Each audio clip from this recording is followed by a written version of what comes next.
할렐루야. 네, 이렇게 2023년 주일 찬양 예배 오후 예배 첫 인도를 맡게 돼서 굉장히 영광입니다. 네, 네, 목사님 오시니까 얼른 해야겠네요. 정결한 마음 주시옵소서. 찬양하겠습니다.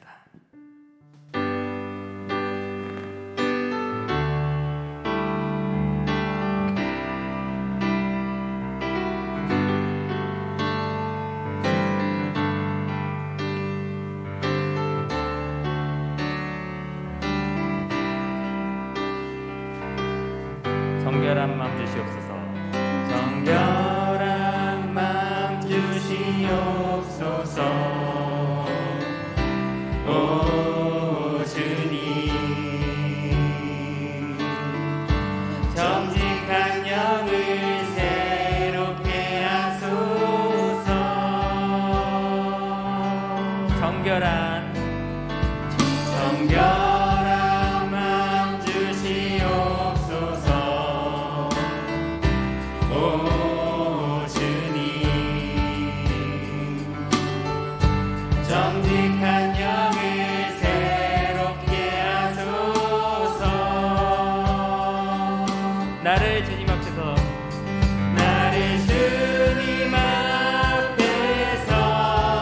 멀리 하지 마시고 주의 성령을 거두지 마옵소서. 그 구원의 기쁨 다시 회복시키시고 변치 않는 맘 내 안에 주소서. 정결한 마음 주시옵소서. 정결한 마음 주시옵소서. 오 주님, 정직한 영을 새롭게 하소서. 정결한 마음 주시옵소서. 오 주님, 정직한 영을 새롭게 하소서. 나를 주님 앞에서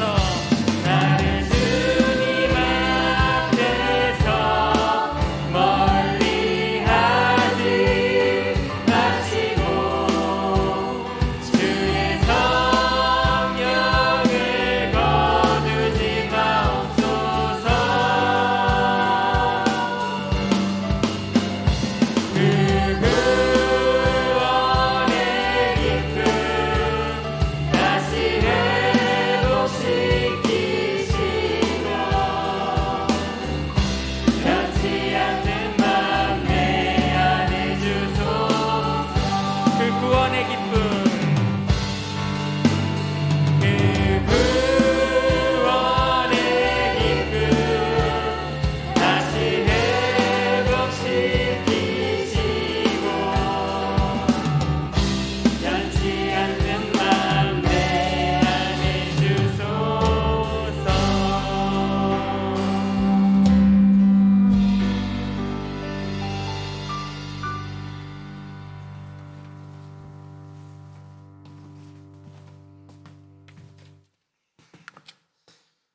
주일 오후 우리 하나님 앞에 마음을 모아 믿음으로 예배합니다.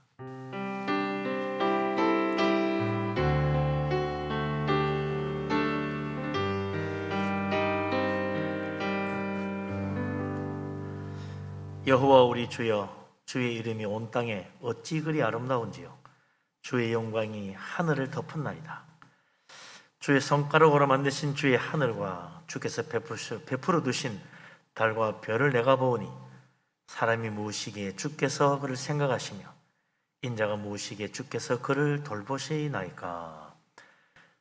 자비하신 하나님, 전능하신 하나님, 우리를 사랑하시고 돌보시고 은혜 가운데 함께 하심을 감사합니다. 참으로 인생이 무엇이기에 하나님께서 우리를 기억하시고 은혜를 베푸시고 영광 가운데 인도해 주시는지 너무나 감사합니다.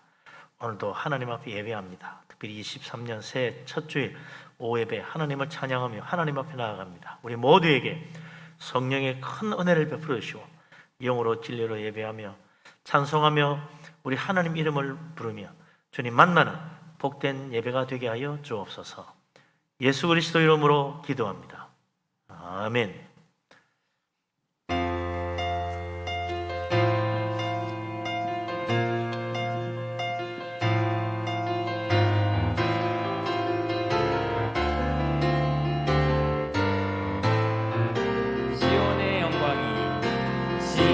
시온의 영광이 빛나는 아침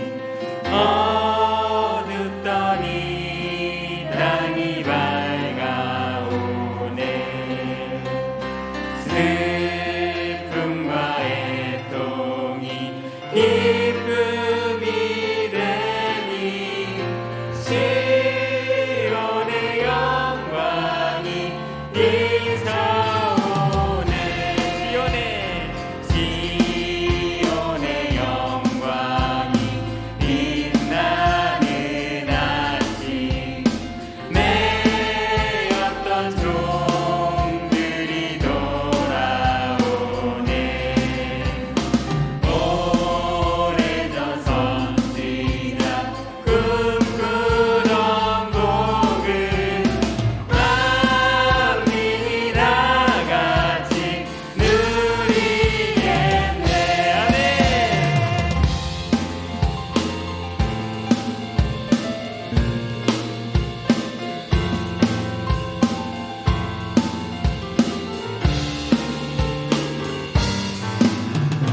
보아라 광야에 보아라 광야에 화초가 피고 말랐던 시냇물을 넣어오네.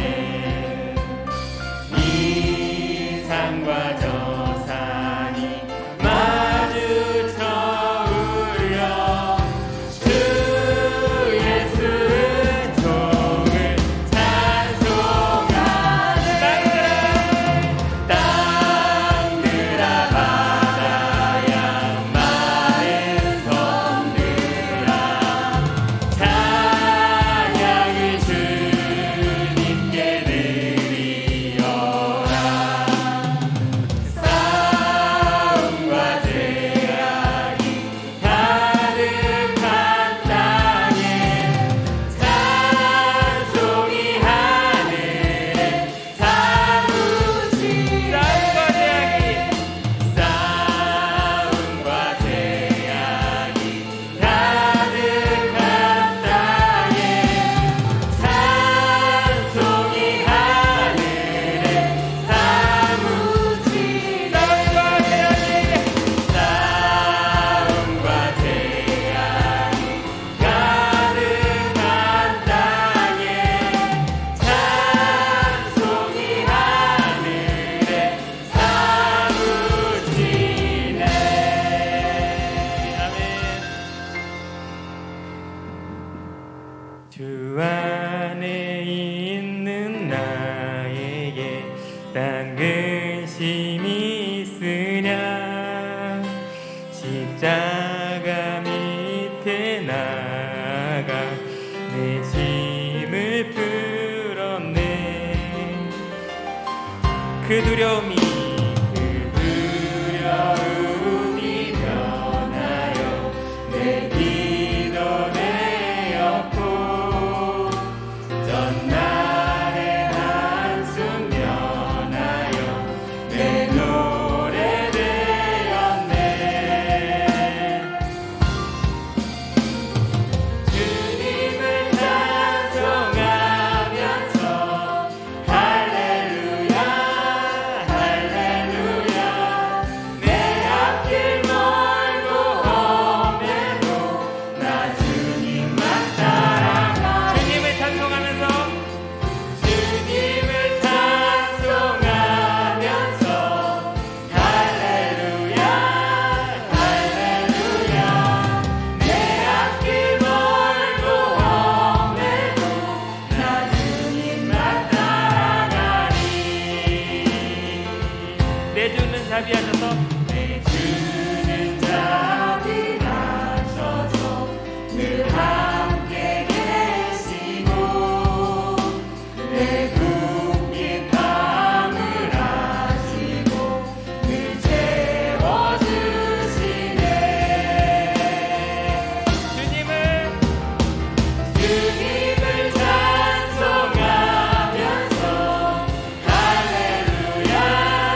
맺은 언약은 내 주와 맺은 언약은 영불 변하시니 그 나라 가기까지는 늘 보호하시네.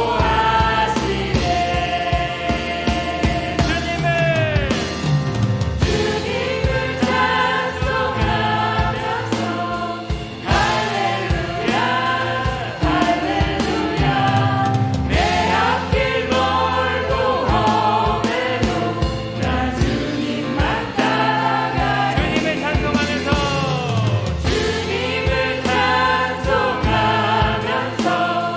할렐루야 할렐루야 내 앞길 멀고 험해도 나 주님만 따라가 내 앞길 멀고 험해도 내 앞길 멀고 험해도 나 주님만 따라가 내 앞길 멀고 험해도 내 앞길 멀고 험해도 나 주님만 따라가리.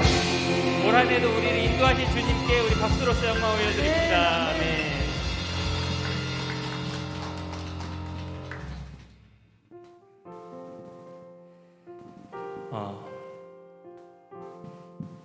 제가 통독을 작년에 12월 30일까지 해가지고 1독을 겨우 했는데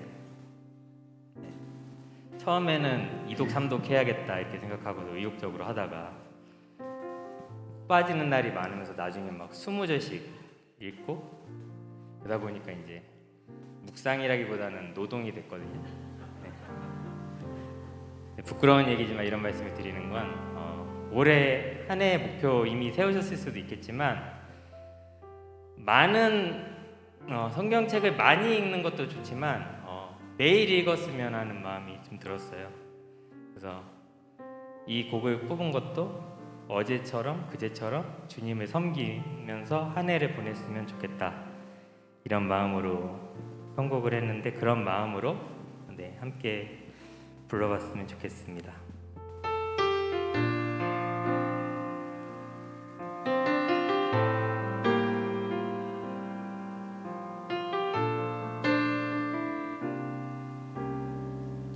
언젠가 주님 만나는 날 언젠가 주님 만나는 날 주께 드리고픈 말 하나 있죠. 나 어제처럼 또 그제처럼 주와 함께하니 좋습니다. 얼굴과 얼굴 마주하고 얼굴과 얼굴 마주하고 주께 드리고픈 말 하나 있죠. 나 어제처럼 또 그제처럼 주와 교제하니 좋습니다. 주님 손잡고 주님 손잡고 거닐면서 주께 드리고픈 말 하나 있죠. 나 어제처럼 또 그제처럼 주와 교제하니 좋습니다. 이절 때론 힘겹게 느껴져도 때론 이렇게 느껴져도 주께 드리고픈 말 하나 있죠. 내일도 난 내일도 난 모레도 난 모레도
노래도 난 주와 동행하길 원합니다. 주와 동행하기 원합니다.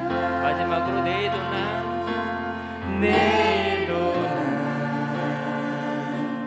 모레도 난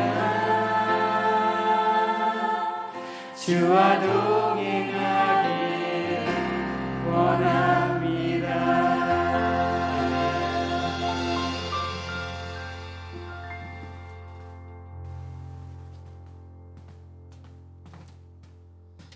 양자영 집사님 기도합니다.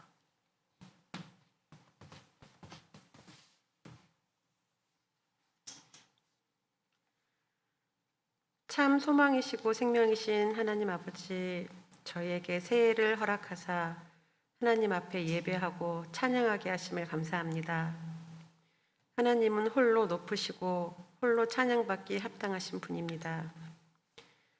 말씀으로 만물을 새롭게 하시는 하나님 아버지, 온 마음으로 하나님을 찬양하며 경배하기를 원합니다. 하나님 말씀대로 살지 못했던 부분이 있다면 용서하여 주시옵소서. 회개하는 마음으로 주님 앞에 섰습니다. 크신 긍휼로 모든 죄를 덮어 주옵소서. 지난 2022년을 무사히 잘 보내게 하여 주셔서 감사드립니다. 모두가 하나님의 은혜였습니다. 우리의 걸음걸음이 모두 하나님의 것이었습니다.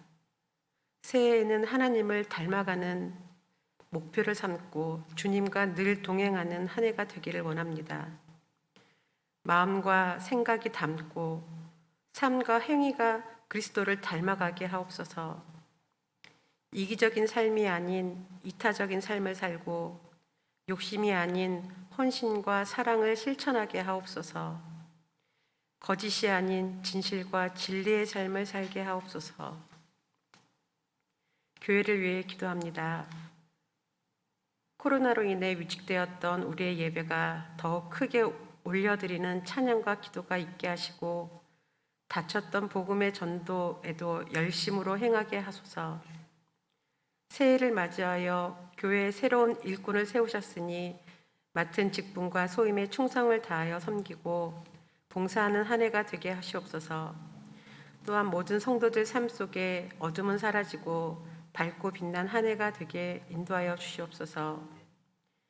가정과 자녀와 일터를 축복하셔서 감사와 찬양이 넘치게 하옵시고 기도하고 간구하는 모든 것들이 이루어지는 복된 한 해 되게 하시옵소서.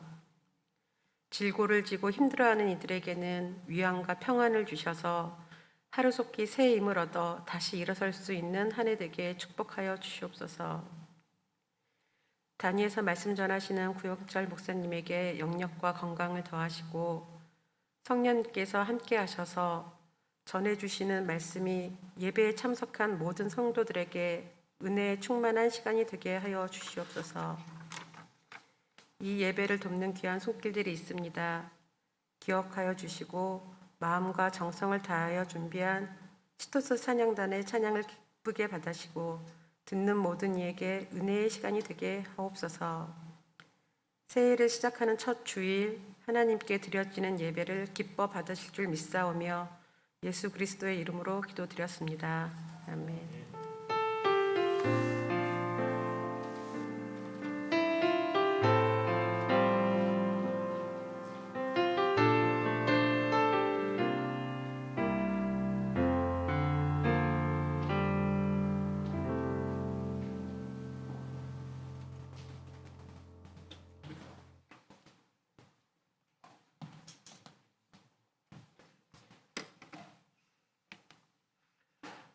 할렐루야. 찬양을 통해서 많은 은혜 받으신 줄로 믿습니다. 아멘. 우리 하나님 말씀 보겠습니다. 로마서 11장 33절에서 36절입니다.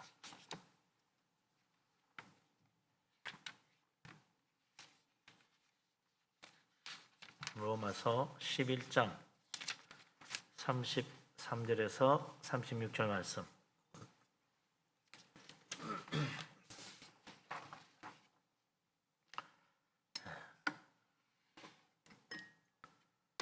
우리 다 같이 한 목소리로 로마서 11장 33절에서 36절 말씀을 받들어 읽겠습니다. 깊도다 하나님의 지혜와 지식의 풍성함이요 그의 판단은 헤아리지 못할 것이며 그의 길은 찾지 못할 것이로다. 누가 주의 마음을 알았느냐? 누가 그의 모사가 되었느냐? 누가 주께 먼저 드려서 갚으심을 받겠느냐? 이는 만물이 주에게서 나오고 주로 말미암고 주에게로 돌아감이라. 그에게 영광이 세세에 있을지어다. 아멘.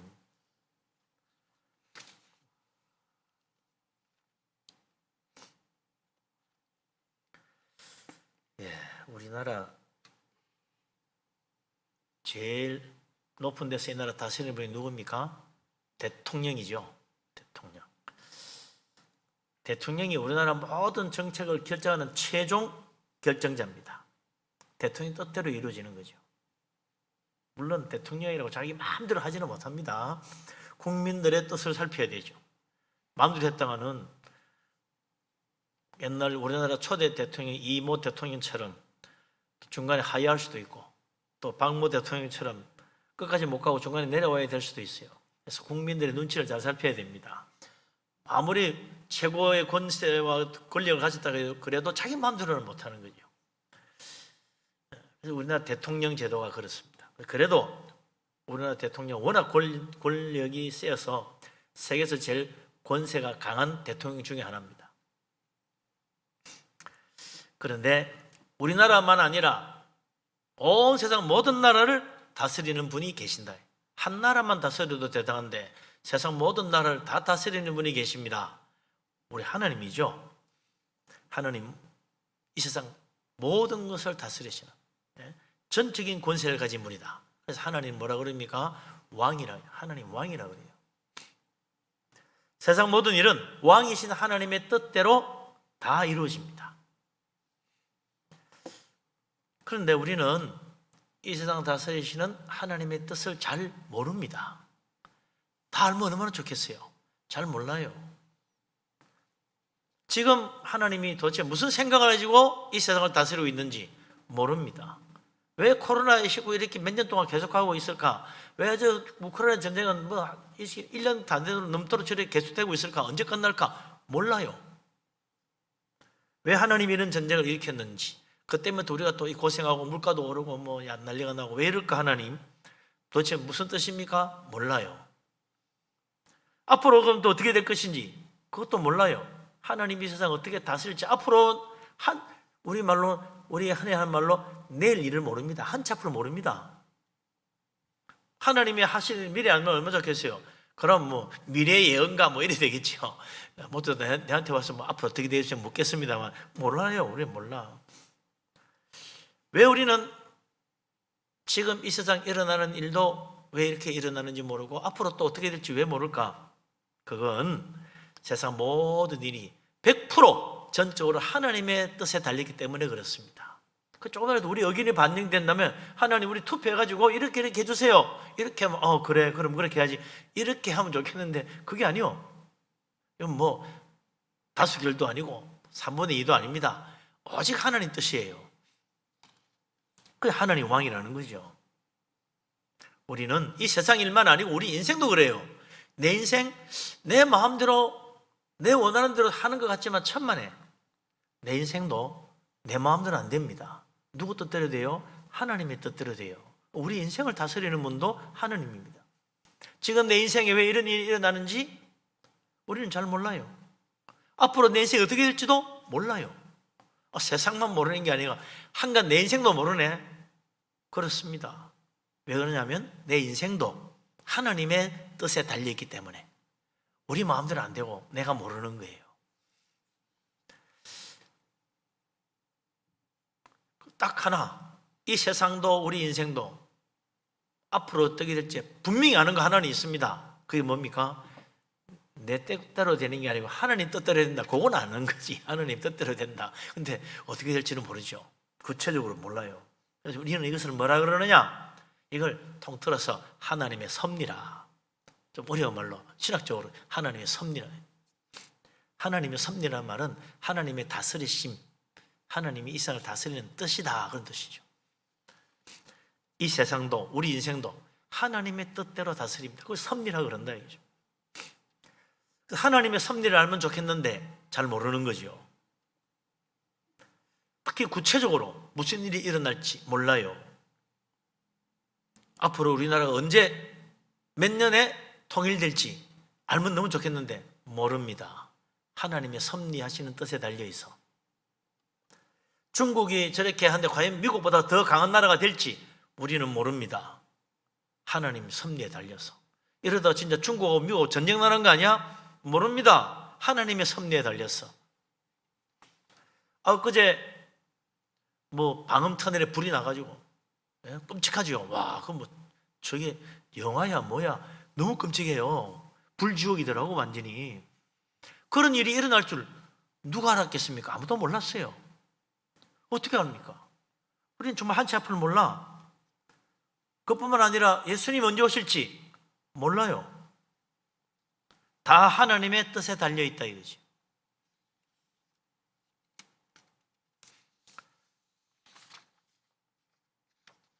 왜 우리는 하나님이 다스리는 이 섭리하는 뜻을 모를까? 좀 알려주면 안 되나? 하나님이 알려주고 싶어도 안 돼. 우리는 그걸 다 알 수도 없어. 왜 그러냐? 이유가 있어요. 오늘 우리가 읽은 이 말씀 속에 바로 그 이유가 나와 있습니다. 로마서 11장 33절에서 35절까지 보죠. 33, 34, 35절 다시 한번 읽어봅시다. 깊도다 하나님의 지혜와 지식의 풍성함이요 그의 판단은 헤아리지 못할 것이며 그의 길은 찾지 못할 것이로다. 누가 주의 마음을 알았느냐? 누가 그의 모사가 되었느냐? 누가 주께 먼저 드려서 갚으심을 받겠느냐? 아멘. 하나님이 이 세상을 다스리시는 섭리하시는 뜻은 너무나 깊어. 그 깊음을 알 수가 없어요. 다시 말하면 하나님의 속마음을 도저히 모른다. 아니, 하나님의 속마음만 모르는 게 아니지. 우리 인간의 속마음도 몰라. 어쩌면 10길 우물 속은 알아도 한 길 사람 속은 모른다는 말이 나오겠어요. 사람의 속도 모르는데 하나님 속을 어떻게 알겠어? 10길 우물보다 더 깊은 사람의 마음 속. 근데 그보다 훨씬 더 깊으신 하나님의 마음 속을 누가 헤아려 알겠냐 말이죠. 모릅니다. 그래서 하나님 가슴을 腾열어봐서 자 봐라 내 뜻은 이거니라 해도 우리는 잘 몰라요.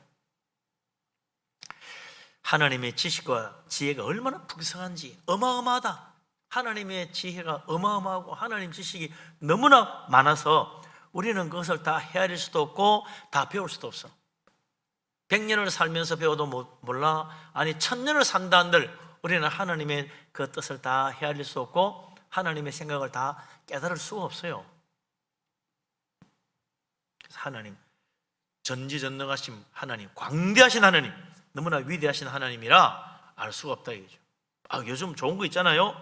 슈퍼컴퓨터 그거 돌리면 안 되겠습니까?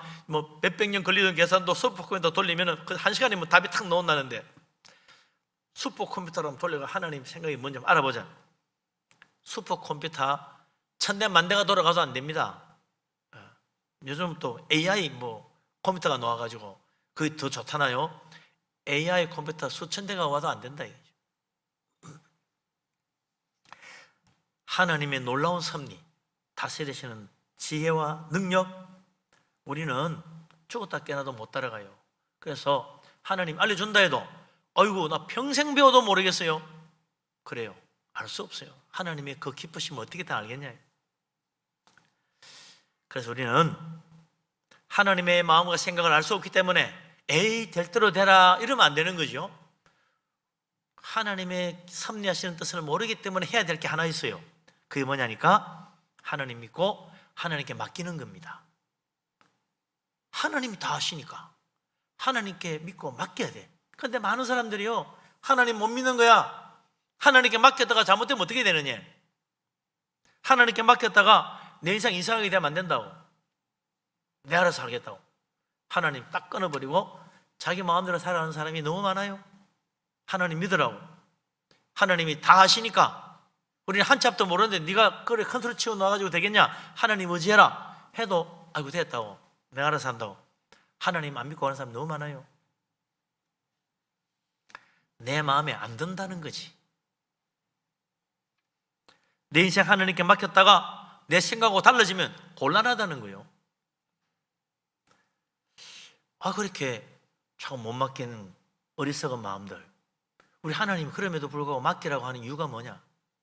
많은 믿음의 사람들은 하나님께 맡기고 다 좋다는 거예요. 좋다는 거예요. 뭐가 좋다는 거지? 하나님께 믿고 맡기는 것이 왜 좋은 결과가 나오냐? 이유가 있어. 로마서 8장 28절 말씀에 하나님 말씀합니다. 같이 한번 읽어보죠. 로마서 8장 28절 너무나 중요한 말씀, 꼭 외워두어야 될 귀한 말씀입니다. 로마서 8장 28절 찾아봅시다.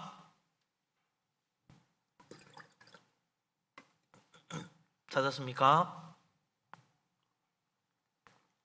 로마서 11장에서 조금만 넘기면 8장 나오죠. 같이 읽겠습니다. 우리가 알거니와 하나님을 사랑하는 자 곧 그의 뜻대로 부르심을 입은 자들에게는 모든 것이 합력하여 선을 이루느니라. 아멘. 하나님이 세상 다스리시는 섭리의 가장 기본적인 원리가 있어. 우리는 하나님의 섭리를 다 몰라요. 구체적으로 무슨 일이 일어날지 몰라. 내일이 어떻게 될지, 이 일이 어떻게 될지 몰라요. 그러나 한 가지 아는 게 있다. 그게 뭐냐? 하나님의 기본적인 원리. 이 세상 섭리하시는 원리가 있어. 아무렇게 하는 게 아니요. 그게 뭐냐? 하나님은 모든 것을 합하여 선이 되게 하시는 하나님이다. 여기 아주 대단히 기본적인 하나님 섭리의 원리입니다. 하나님 모든 걸 합하여 나쁘게 만든다? 그런 거 없어요. 하나님은 좋게 하는 게 하나님 뜻이야.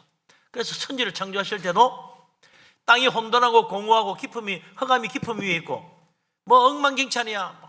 세상이 깜깜하고 아무것도 없어. 그런데 그 혼란스러운 가운데 하나님이 빛이 있으라 말씀하시니까 빛이 생기고 낮과 밤을 나눕니다. 또 하나님이 이 지구사 엉망인데 하나님이 그 가운데 궁창을 만들어서 궁창 위의 물과 궁창 아래 물로 하나님 나누십니다. 그럼 질서가 잡히는 거야. 그러면서 하나님이 빛을 보시니 보시기에 나빴다가 아닙니다. 좋았다는 거예요. 이 세상 천지 만물을 다 하시고 나서 창조한 다음에 여섯째 모든 창조를 마치고 하나님 보시니까 하나님 보시기에 아주 엉망이었다가 아닙니다. 심히 좋았다.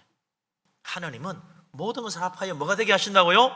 선이 되게 좋게 만드시는 분이 하나님이시다. 그게 하나님 섭리의 기본 원리입니다. 그렇기 때문에 우리 인생에도 하나님이 이 세상 다스리시고 우리 인생을 이끌어 가시는데 어떻게 이끌어 가시나? 좋게, 선하게, 복되게 이끌어 가시지 절대로 엉망으로 악하게 나쁘게 저주스러운 인생으로 만들어 가시는 게 하나님의 뜻이 아니다 이거죠. 그러니까 우리가 하나님 그 은혜로우신 하나님을 알고 하나님은 내 인생에 좋은 거 주시는구나 믿고 가면요 잘 되게 돼 있어요. 하나님께 맡기라 말이지. 근데 우리가 못 맡겨 불안해서 아이고 잘못되면 어떻게 내가 알아서 해야지 이러다가 자꾸 점점 더 엉망이 돼가는 거예요. 우리가 만지면 엉망이 되는데 하나님 만지시면 아주 조화롭게 아름답게 만들어지는 거예요. 그래서 하나님께 하나님 나에게 맡겨라 라고 말씀하시는 거죠. 네? 특히 이 세상 모든 것도 하나님의 선하신 뜻대로 이끌어 가시고 좋게 만드시는데 그 중에서도 하나님을 사랑하는 자, 하나님의 뜻대로 부르심 받은 자, 다시 말하면 믿는 사람이죠. 예수 믿는 사람들은 하나님이 진짜 모든 것을 합하여 정말 좋게 만들어준다. 진짜 복받게 만들어준다. 그러니 나를 믿고 나에게 맡기고 나를 따라오너라. 이게 하나님의 뜻이란 말이죠. 우리가 하나님께 맡기고 따라갈 줄 알아야 돼요. 그래서 베드로도 고기 잡고 있는데 하나님 예수님 오시면 뭐라고 그래요? 나를 따라오라. 내가 너희로 사람 넣는 어부 되게 해주겠다. 너는 이때까지 물고기 비린내나는 물고기 잡고 살았는데 이제 사람 살리는 사람 넣는 어부 되게 해주겠다. 그거나 저거는 다른 게 있습니까? 고기 낚는 어부 해봐야 돈 몇 푼 버는 걸로 끝나는데 사람 낚는 어부 되면 하늘의 영광의 면류관이 있다. 나 따라오느라는 거예요. 하늘에 큰 상급이 있다는 거예요. 별과 같이 빛나는 영광스러운 영광의 하늘나라 상급이 있으니 나를 따르라. 주님 따라가서 사도 베드로 위대한 사도가 되어서 정말 하늘의 영광의 별보다 더 빛나는 축복의 인생 된 겁니다. 하나님은 정말 모든 걸 합하여 선을 이루시는 하나님이시다. 그래서 예레미야 선지자도 예레미야서 29장 11절에 뭐라 그러냐면 여호와의 말씀이니라 너희를 향한 나의 생각을 내가 하나니 평안이요 재앙이 아니니라 그랬어요. 하나님, 예수님, 하나님께서 자꾸 예레미야 통해서 이스라엘의 재앙을 자꾸 선포하는 거야. 너희들만 죄짓고 이렇게 해서 하나님이 이 나라 멸망시킨다. 바벨론에 쳐들어 너희들 다 망할 것이다. 빨리 바벨론 항복하고 모두 다 바빌론 하라는 대로 해라. 이러니까 하나님 왜 이렇게 맨날 재앙과 환난과 패배만 이야기하고 있지? 하나님 우리를 미워하시나? 아니다. 하나님이 우리를 향한 생각은 절대로 재앙이 아니고 평안이다. 너희들 평안하게 잘 되게 해주려고 하는 거다. 하나님 믿으라는 거예요.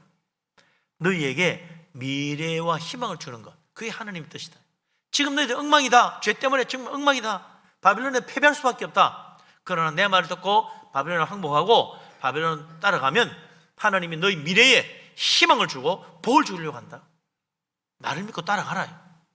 그래도요, 당장에 어이구 나라 망하면 어떻게 살아? 그나 바빌론 잡혀가 어떻게 돼? 나는 힘들어 못하겠어. 이러면서 하나님의 뜻을 거부하고 내 생각대로 가면은 진짜 멸망이라. 그러나 하나님 믿고 그래 지금 내가 힘들고 지금 내가 이렇게 바벨론에 멸망한 나라가 멸망하고 고난을 당하고 포로로 잡혀가지만 그래 하나님 믿고 가자. 하나님이 항복하고 바벨론은 하라는 대로 하잖아. 그래 가니까 하나님 축복하셔가지고 70년 뒤에 돌아와서 다시 나라 세우고 영광스럽게 만들어 주시는 거란 말이죠. 하나님의 생각은 지금 당장 환난과 고난이 오는 것처럼 보여도 미래에는 희망을 주고 앞날에는 복을 주는 거라. 그걸 알아야지. 우리는 말이죠, 당장 내 발등에 막 축복이 떨어지길 바라요. 당장에 뭐 진짜 제비가 호박하는 물고 가서 바로 금덩이라도 물고 오길 바라는 거지. 그게 아니다 이거죠. 우리 하나님이 우리를 향한 뜻은 재앙이 아니고 평안이고 앞날의 축복입니다. 그걸 바라보는 거예요. 그래서 지금은 비록 환난을 당할지라도 앞날의 축복이 있으니 인내해야 할 줄 알아야 된다. 그 하나님의 섭리의 손길에 나를 맡기고 인내하며 살아가면 하나님이 반드시 잘 되게 만드시는 거예요. 그래서 하나님, 우리를 향하신 하나님의 섭리하시는 뜻은 재앙이나 환난이 아니다. 우리에게 평안을 누리고 소망 가운데 살게 하시는 하나님의 선하신 뜻이 있다. 그걸 믿고 주께 맡기고 가자. 그런데 하나님 이상합니다. 왜 내 인생에는 자꾸 고난이 닥치고 어려움이 생기는 거지요? 이 말씀 잘못된 거 아닌가요? 왜 이 세상에는 자꾸 환난이 끊이지 않습니까? 생각지 않은 저런 불의의 사고가 나고 불행한 일들이 일어납니까? 언제나 이태원에 뭐 수백 명의 아이들이 그냥 찌겨 압사해 가더니 이번에는 또 막 하늘에서 불덩이에 떨어져 가지고는 뭐 하늘 속에서 다 죽기도 하고 이게 무슨 일입니까? 하나님은 재앙의 하나님 아닙니까? 왜 이런 일이 생겼지요? 이유는 하나님이 악하기 때문이 아니고 우리의 죄 때문이라고 성경은 말합니다. 우리의 죄가 그래 만드는 거예요. 뭐 이번에 방음터널에 불난 것도 그렇더라고. 그 왜 그렇게 만들었냐? 불 잘 붙는 그런 걸 왜 재료로 써가 했냐? 하니까 돈 전략하느라고. 돈 때문이야. 가성비가 제일 좋대 그게. 불나면 다 죽을 줄도 모르고. 세상에 어떻게 그 긴 터널에 옆에 출입구 하나, 비싼 거 하나 없는 거야. 비싼 거 하나가 통으로 만들어졌어. 불나면 따지면 구멍도 없어요. 이야, 참 기가 막히게 만들었구나. 저게 중간에 탈출할 구멍도 없어. 터널도 가면 중간중간에 구멍이 뚫려 있잖아요. 이쪽에 잘못되면 저쪽으로 갈 수 있게. 이 방음 터널은 구멍도 없어. 황당하게 만들어졌어요. 인간 욕심 때문에, 돈에 대한 욕심 때문에 이런 일이 벌어진 거란 말이에요. 참 안타까운 일이죠. 이게 다 죄입니다. 죄. 인간의 죄악이 결국 우리를 스스로 망치게 만들고 스스로 재앙의 길로 빠져들게 만들어 놨다 이거죠.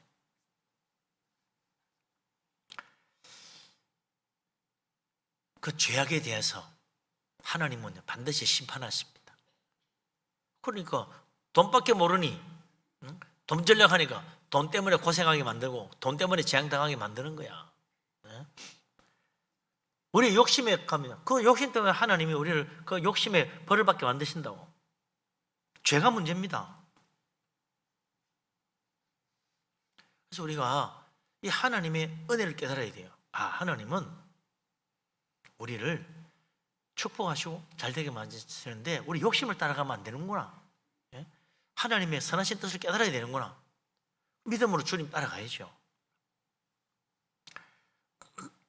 아브라함을 하나님 부르셔가지고 축복하셔서 네 자손이 앞으로 하늘의 별처럼 바다의 모래처럼 크게 번성할 것이다 그랬다.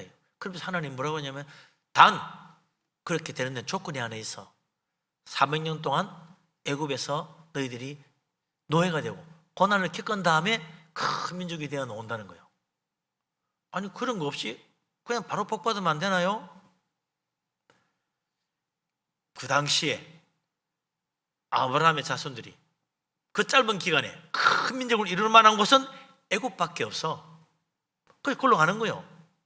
근데 거기는 애굽이 이미 다른 나라 사람들 다 지배하고 있으니 어떻게 돼? 잠시 좀 힘들지만 노예살이 하면서 하나님이 크게 번성하게 해주는 거야. 얼마나 번성했던지 애굽의 임금과 애굽 사람들이 우리보다 더 번성했잖아. 큰일 났네. 저러다가 적이 쳐들어와 가지고 혹시 우리를 배반하고 이 히브리 노예들이 그쪽 편에 붙으면 우리는 꼼짝 못하고 죽겠다. 그래서 못 살게 구는 거예요. 애굽 사람들 이 히브리인들을 막 박해하고 억압하고 번성하지 못하게 만들고 있는데 그래서 더 번성하네. 하나님 축복하시니까. 그래서 나중에 400년 뒤에 큰 민족이 되가 나왔잖아요. 하나님이 놀라우신 섭리라. 애굽 사람들은 자기들 욕심 때문에 히브리인들을 막 괴롭히는 거예요. 그 죄악의 욕심이라. 그러나 하나님은요 결국 아브라함 자손 복받게 하시고 번성하게 만들었잖아요. 그 히브리인들이 애굽에서 고난받은 이유가 뭐냐? 큰 재앙을 당하고 박해를 받은 이유가 뭐냐? 애굽 사람들의 죄악의 탐욕 때문이라. 다른 거 아니요. 그 죄가 그들을 괴롭힌 거예요. 이 세상 지금도 그래요. 엉뚱하게 저기서 죄악이 터져가 내가 피해를 받기도 하고 어려움 당하게 되죠. 이 세상은 서로 얽혀서 내 죄 때문에 저 사람이 괴로워하고 저 사람 죄 때문에 내가 괴로워하고 서로 상처 주고 상처받고 사는 게 인생이라. 얽히고 얽혔어요. 그래서 어떻게 됩니까? 이 죄가 서로 얽히기 때문에 내 스스로 여기서 구원받고 자유를 얻을 수가 없어요. 하나님이 도와줘야 되지. 그래서 하나님이 우리를 구원하시려고 이 죄의 사슬을 끊으시려고 하나님의 독생자를 이 땅에 보내셨다. 세상 모든 사람 죄 가운데 사니까 우리를 구원하시려고 하나님의 아들 예수 그리스도 오셔가지고 십자가의 희생으로 믿는 자를 구원하시는 겁니다. 이게 또 하나님이 이 세상을 다스리는 귀하신 섭리의 뜻이라 가장 중요한 원리입니다. 그건 뭐냐면 죄인을 구원하는 하나님의 섭리. 이게 또 너무너무 중요한 하나님의 놀라운 은혜로운 뜻이지요.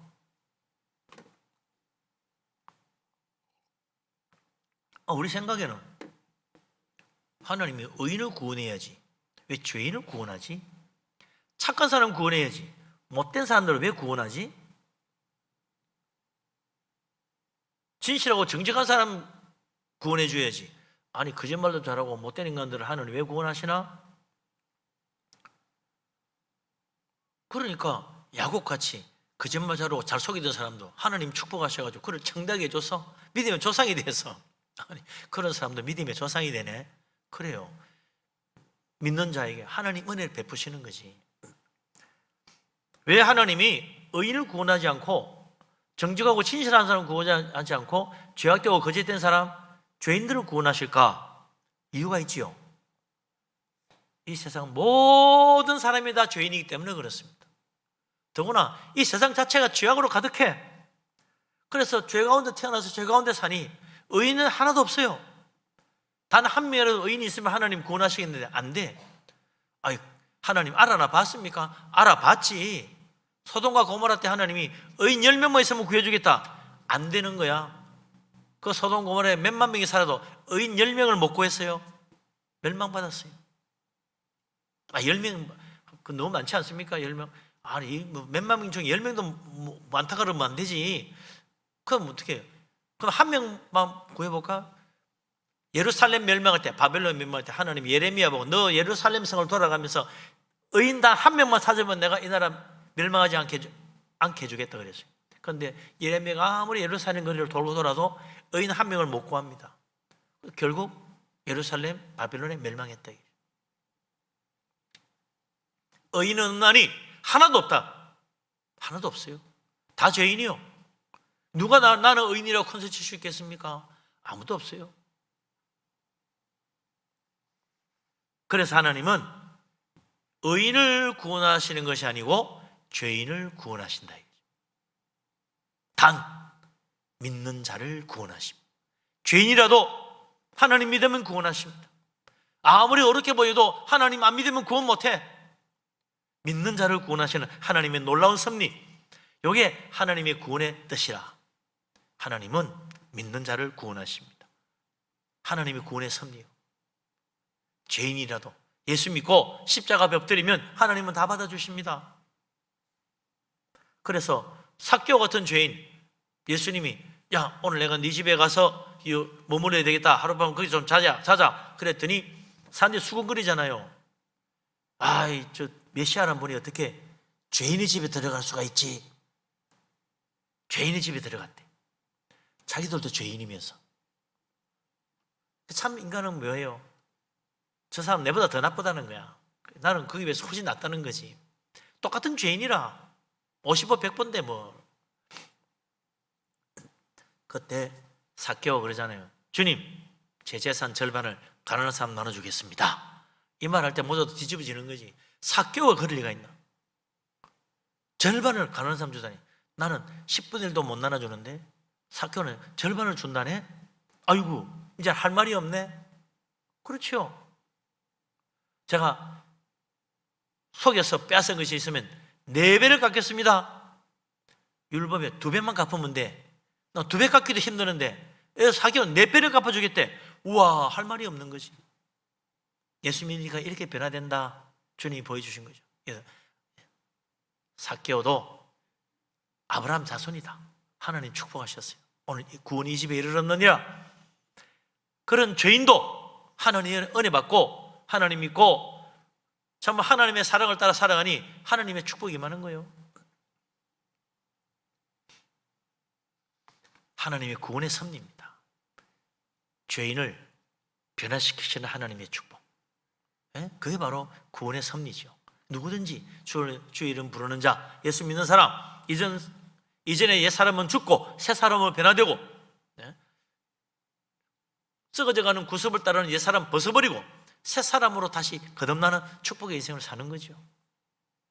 하나님이 믿는 자를 죄인이라도 변화시켜 하나님 자녀로 삼으시고 구원하시는 하나님의 놀라우신 섭리입니다. 예수 믿으면 변화된다는 말이 그래서 나오는 거예요.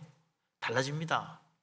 아유, 달라져도 아직 뭐 내가 똑같은 죄인인데요, 뭐 부족한 게 많아요. 그래요, 부족하지. 그러나 달라지고 있다는 건 틀림없는 거예요. 달라졌어요. 예수 믿기 전과 예수 믿고 난 데가 다른 거예요. 하나님 놀라운 은혜와 축복이죠. 그래서 우리가 이 예수 믿고 구원받으려면 내가 죄인임을 깨달아야 돼요. 예수님 한 번은 길에 가시는데 수로보니게 여자 헬라 여인이 와가지고 예수님께 매달립니다. 내 딸이 흉악한 귀신 들리시니 살려주세요. 예수님이 나는 하나님의 택하신 백성들 이스라엘 자손들을 구원하러 왔다. 이방인은 안 된다. 그러니까 엎드려 제발 내 딸을 구해달라고 매달리잖아요. 그래서 누가 자식을 위해서 상을 차려놨는데 개에게 주겠느냐? 자식 줄 것도 모자래. 그랬더니 이 여자가 맞습니다마는 저 개들도 주인상에 떨어지는 부스러기를 먹지 않습니까? 제발 좀 살려주세요. 예수님이 그 말 듣고 내 믿음이 너를 구원했다. 네 소원대로 될 것이다. 그래가지고 딸이 낳고 구원받는 축복을 받았어요. 왜 예수님이 그냥 구원해 주지? 그냥 병 낫게 해주면 되지. 왜 그 기분 나쁜 소리 해가면서 개 같은 이야기를 해가지고 그럴까? 그거 깨달아야 돼요. 우리 인생이 개 같은 인생이다. 깨달아야 돼요. 더러운 죄인이다. 개가 뭐 특징이 뭐예요? 개는요, 토했던 걸 다시 먹는 게 개의 특징이에요. 토했던 거 다시 먹어. 왜? 그 더러운 인생이라. 우리가 죄를 버리고 회개하고 돌아서고 또 죄 지어요? 참 토한 걸 다시 먹는 게 우리 인생입니다. 죄가 나쁘다 그러는 거 자기도 그거 하고 있어. 그게 죄인이요. 남 욕하면서도 자기도 그거 되면 또 해. 얼마나 어리석은 죄인인지 몰라. 그걸 깨달아야 돼요. 아, 그래, 나는 토한 것을 다시 먹는 죄인이구나. 어리석은 개와 같구나. 우리 하나님은 그보다 더한 말도 하셔. 너희는 개 정도가 아니고 버러지만도 못한 인생이다. 버러지 같은 너희 야곱아, 깨달아라. 네가 얼마나 형편없는 죄인인 줄 깨달아라. 주야, 내가 정말 죄인입니다. 엎드릴 줄 알아야죠. 그래야 은혜를 받아요. 죄인인 줄 모르면요, 절대 은혜 못 받아. 아, 난 얼마나 착하고 올바른데 뭐 저 사람 저 형편없는 인간이네 이러면 안 돼요. 아, 내가 참 부끄러운 죄인이구나. 내가 그래서 그 미련, 내가 버리지 만도 못한 인생이고 개만도 못한 인생이구나. 하나님 불쌍히 여겨 주십시오. 나는 죄인입니다. 하나님 은혜를 내려주는 거예요.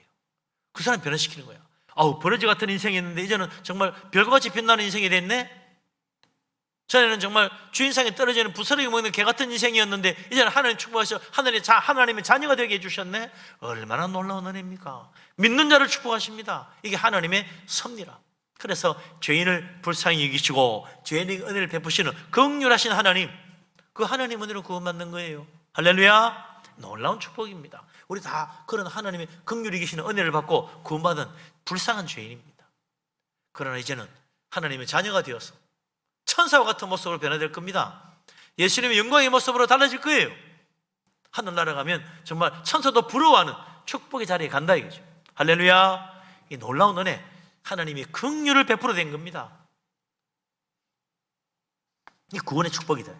근데 하나님이 이 놀라운 구원의 역사들 다 보면요, 하나님이 모든 이 세상 다스리는 섭리하는 것도 이 구원의 원리를 따라 하는 거예요.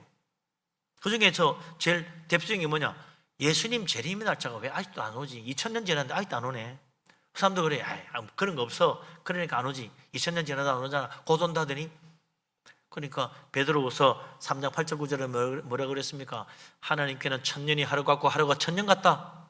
왜 하나님 예수님의 재림이 더디게 오는 줄 아느냐? 한 명이라도 더 구원하시려고 하나님이 재림의 날을 연기하신 것이다.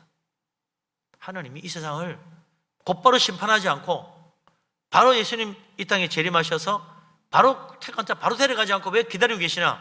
한 명이라도 더 구원하시려고 기다리시는 거예요. 그러니까 하나님의 섭리하시는 이 세상 모든 것에는요, 한 사람이라도 더 구원하시는 구원의 섭리가 있다. 죄인을 불쌍히 여기시는 하나님의 긍휼하심 때문에 하나님은 이 세상을 당장 심판하지 않고 기다리시고, 또 이 정도 믿으면 돼서 이제 끝 하고 바로 데려가지 않고 한 명이라도 더 기다리시고 계신다. 그 하나님이 기다리시는 마음을 이해해야 됩니다. 그래야 하나님의 뜻을 깨닫는 거지. 안 그러고 하나님 내일 당장 오시면 좋겠는데요, 네 전도 좀 더 해야 되잖아. 아, 이거 지금 됐지 않습니까? 나만 안 믿는데요. 그래도 해봐라. 그래도 한 번 더 이야기해봐라. 내일 모레 믿을지 어떻게 알아? 오늘까지 안 했는데. 아유, 10년 동안 해도 안 됩니다. 내년에 될지 어떻게 알아? 한 번 더 기다려, 좀 전도하고 또 기도해봐. 하나님 해보라는 거예요. 그래서 우리가 청구잔치 해마다 하는 이유가 뭡니까? 아이고, 벌써 10년째인데 이제 그만하시죠. 무슨 소리야? 10년째 안 믿었다가 내년에 믿을지 어떻게 알아? 우리가 그래서 전도를 쉬지 말아야 되는 거예요. 하나님의 구원의 섭리가 있다. 하나님 다스리시는 뜻에는 우리가 한 명이라도 구원하시고 한 번 더 기다렸다가 그 다음 다시 구원하시는 하나님 뜻이 있다. 그걸 알아야지. 마지막으로 하나님이 세상 다스리는 섭리의 귀중한 원리가 하나 더 있어요. 그게 뭐냐면 하나님이 이 세상을 사랑하신다는 겁니다. 하나님이 왜 이 세상 다스리는데 재앙이 아니고 평강과 소망을 주려고 하시겠어요? 우리를 사랑하기 때문입니다. 하나님이 왜 한 명이라도 구원하시려고 예수님이 재림까지 놓치겠어요? 우리를 사랑하시기 때문이에요. 요한복음 3장 16절 다 알잖아요. 하나님이 뭐 해가지고 독생자를 보냈습니까? 이 세상 사랑하셔서 독생자 보냈어요. 왜 하나님이 잘난 자, 똑똑한 자, 지혜로운 자 구원하지 않고 믿는 자를 구원하십니까? 세상 사랑하셔서 그래요. 누구든지 구원해 주시려고. 믿으면 다 구원하시는 하나님 섭리가 거기 있는 거예요.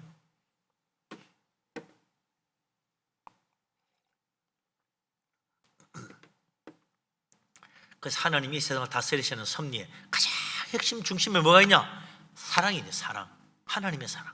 이게 대원리입니다. 이 세상을 창조하시는 하나님의 창조의 섭리에도 그 중심은 사랑입니다. 그러니까 좋은 세상 만드신 거예요.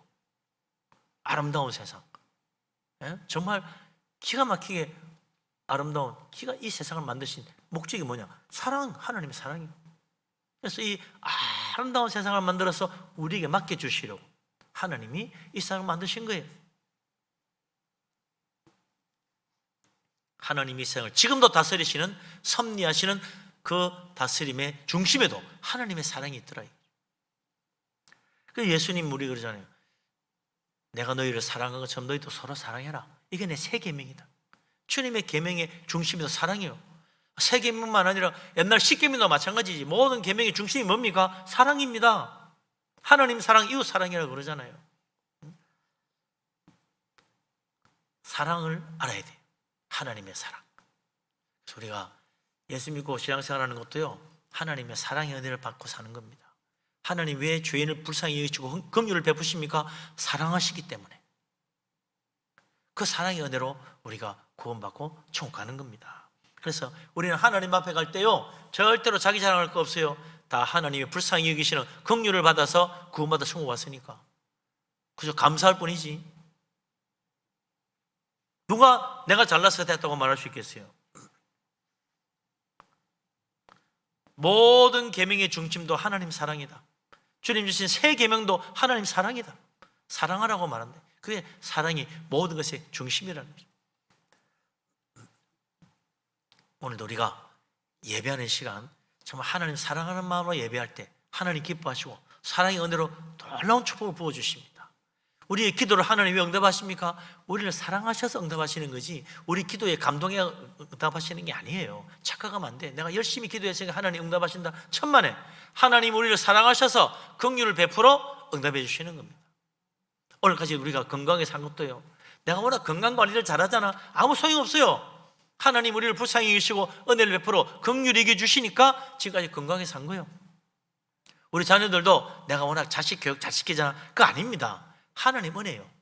하나님이 우리 자녀들을 긍휼히 여기시고 은혜를 베푸셔서 자녀들 잘 되게 해주는 거예요. 감사해야지. 그래서 이렇게 긍휼을 베푸시는 하나님의 섭리하심을 아는 사람은 감사할 것밖에 없다. 오늘도 감사, 내일도 감사, 평생 감사, 아니 영원토록 천국에서도 감사만 드리는 거예요. 다 하나님 은혜니까. 그래서 불쌍한 죄인들을 긍휼히 여기신 하나님의 사랑과 하나님의 축복의 덕이라. 이제 저 하늘날 바라보면서 우리가 믿음을 함께 신앙생활 하잖아요. 교회 와서 서로 사랑하고 서로 감사하고 서로 격려하고 서로 위로하고 같이 하나 되어 잘 나가야 된다. 서로 미워하고 다투고 싸우면 어떻게 되겠어요? 사탄만 좋아하는 거야. 하나님의 뜻은 사랑이시다. 우리도 그거 배워가지고 서로 사랑하며 살아야죠. 그래서 사랑의 열매를 많이 맺고 우리 하나님 기쁘시게 하고 하늘나라 상급받는 복된 우리 교회 모두가 될 수 있기를 주의 이름으로 축원합니다. 아멘. 기도합니다. 하나님, 우리를 사랑하심을 감사합니다. 전능하신 하나님, 우리를 붙들어 주심을 감사합니다. 참으로 하나님의 크신 사랑 가운데 우리를, 불쌍한 우리들 긍휼히 여겨주시고 은총 베풀어 주시니 감사합니다. 주님, 믿음으로 살기를 원합니다. 우리 하나님께 모든 걸 맡기고 하나님 은혜 의지하여 참으로 주님의 섭리하신 가운데 복되고 좋은 길로 나아가는 우리들 되게 하여 주옵소서. 2023년 새해도 새 출발하는 이때 우리를 긍휼히 계시는 하나님 은혜를 알고 모든 것 주께 맡겨 의지하여 범사가 잘 되고 복을 받게 하여 주옵소서. 예수님 이름으로 기도합니다. 아멘. 찬송가 300장을 찬양합니다.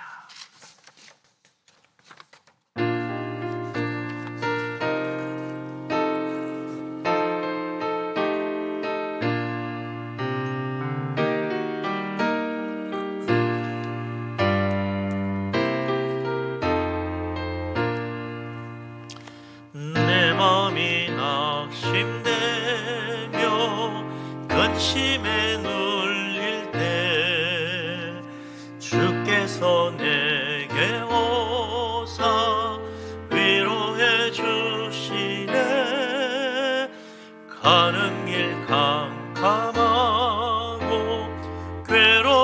많으나 주께서 함께하며 내 짐을 지시네. 그 은혜가 내게 족하네. 그 은혜가 족하네. 이 괴로운 세상 지날 때 그 은혜가 족하네. 희망이 사라지고 친구 날 버릴 때 주 내게 속삭이며 새 희망 주시네. 싸움이 맹렬하여 두려워 떨 때에 승리의 왕이 되신 주 음성 들리네. 그 은혜가 내게 족하네. 그 은혜가 족하네. 이 괴로운 세상 지날 때 그 은혜가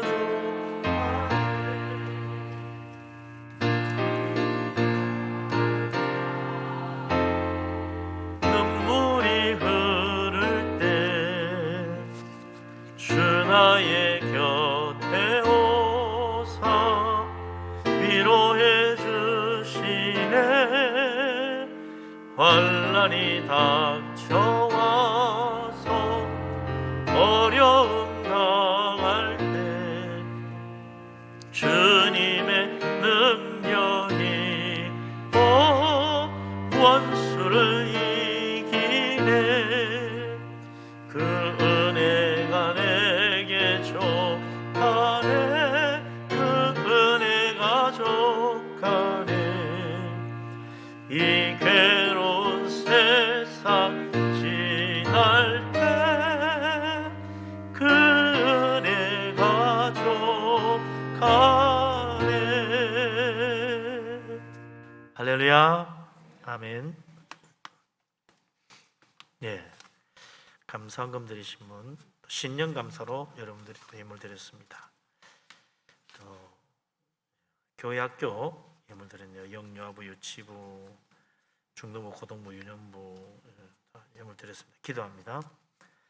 아버지 하나님, 만복의 근원 되신 하나님, 오늘 시간에도 하나님 앞에 귀한 예물 드린 손길이 있습니다. 기억하시고 복을 내려 주옵소서. 감사함으로 드립니다. 새해를 맞이하여 신년으로 감사함을 드립니다. 주님 범사의 복을 주시고 올 한 해도 은혜 가운데 다 형통케 하여 주옵소서. 11절을 바칩니다. 약속하신 대로 하늘문을 여시고 물붓듯이 복을 부어 그 창고에 쌓을 것이 없도록 가득 채워 주옵소서. 성경금, 건총금 드립니다. 하나님 기억하시고 복을 주시사 그 집에 터가 넓어지고 아름다운 것을 채우시고 자녀들까지 잘 되게 하여 주옵소서. 아버지 하나님, 주일원금, 추정금 드립니다. 주님께서 복을 주시고 들어와도 나가도 복 받게 하여 주옵소서.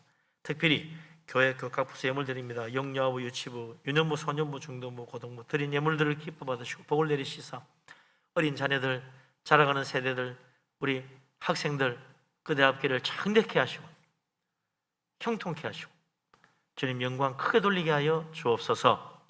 아버지 하나님, 세상 어디 가더라도 머리 대고 앞에 서고 참으로 주님께 쓰임받는 축복의 인생 되게 하여 주옵소서. 모든 것 주님께 감사를 드립니다. 우리 하나님 함께 하심을 믿습니다. 예수 그리스도 이름으로 기도합니다. 아멘. 교회 앞에 소식을 알립니다.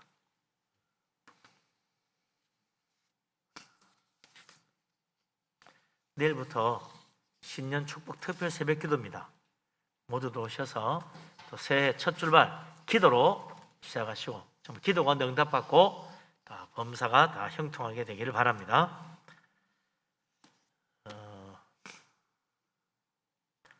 다음 주일 오후 예배는 재직 헌신 예배가 됩니다. 기억하셔서 제주도 다 오셔서 함께 하시기를 바라고요.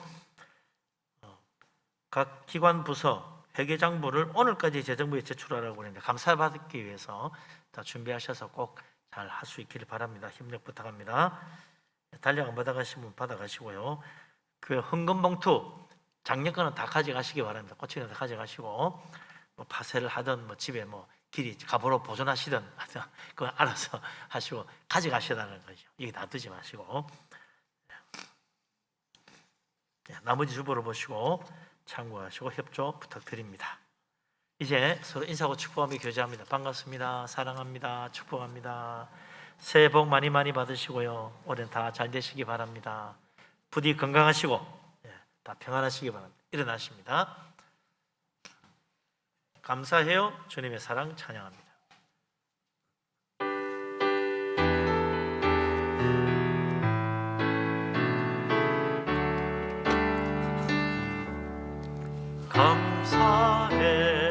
감사해요 주님의 사랑 감사해요 주님의 은혜 목소리 높여 주님을 영원히 찬양해요 나의 전부이신 나의 주님. 이제는 우리 주님 예수 그리스도의 놀라우신 은혜와 아버지 하나님의 크신 사랑과 보혜사 성령님의 교통하심이 하나님의 섭리하신 손길을 따라 긍휼히 계시고 선을 베푸시며 복을 주시며 구원의 은혜를 베푸시는 하나님의 사랑을 따라 믿음으로 살아가기를 원하는 이 자리에 모인 주의 사랑하는 모든 사람들 위해 항상 함께하기를 간절히 축원합니다. 아멘.